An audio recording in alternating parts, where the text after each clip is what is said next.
Bienvenue à la marque des institutions, à la ligne de l'actualité. La situation sécuritaire dans la partie est de la République démocratique du Congo. Le président Tshisekedi a rappelé aux membres du gouvernement souminois qu'un remaniement est imminent et cela s'appellera gouvernement d'union nationale avec deux instructions claires à l'actuel exécutif, tout en précisant qu'il ne s'agit pas de la démission formelle du gouvernement actuel. Vétère du porte-parole du gouvernement suivait. Et à piller nos ressources naturelles au détriment du peuple congolais, seul légitime bénéficiaire. Toutefois, il a précisé que cette annonce ne signifie pas la démission formelle du gouvernement actuel.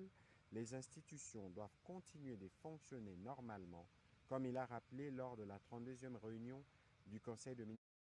Lors de la Cour pénale internationale, Karim Khan, en visite officielle de 48 heures à Kinshasa, a été reçu ce mardi 25 février 2025 par le président de la Cour constitutionnelle et du Conseil supérieur de la magistrature, Dieudonné Kamuleta. L'échange entre les deux personnalités a tourné autour du suivi que la CPI assure sur le crime commis dans l'est de la RDC par l'armée rwandaise. Le vice-premier ministre, ministre de la Défense nationale et des anciens combattants, M. Gu Kambombo Mwadianvita, avait tenu une réunion de travail ce jeudi 27 février 2025 avec les officiers militaires de différentes unités de l'armée congolaise. Suivez.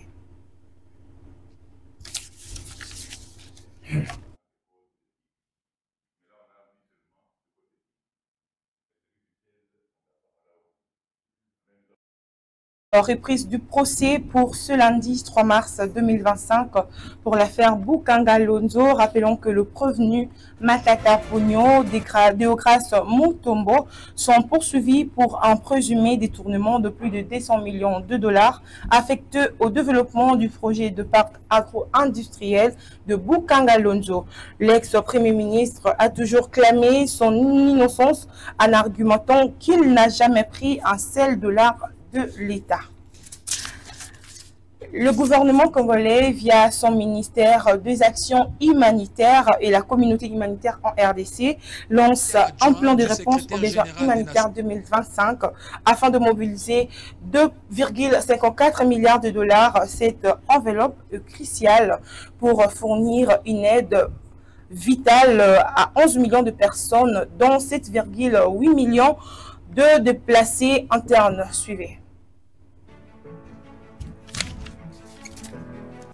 La situation sécuritaire et humanitaire dans l'est de la République démocratique du Congo demeure inquiétante, ce qui justifie la cérémonie de lancement du plan de réponse humanitaire 2025 dans le cadre de la coopération entre la RDC via le ministère des Affaires sociales, Action humanitaire et Solidarité nationale et l'équipe humanitaire pays. Cette cérémonie a réuni autour de Nathalie Aziza Mounana les ambassadeurs, le chef des missions diplomatiques, le chef d'agence du système des Nations Unies, les ONG.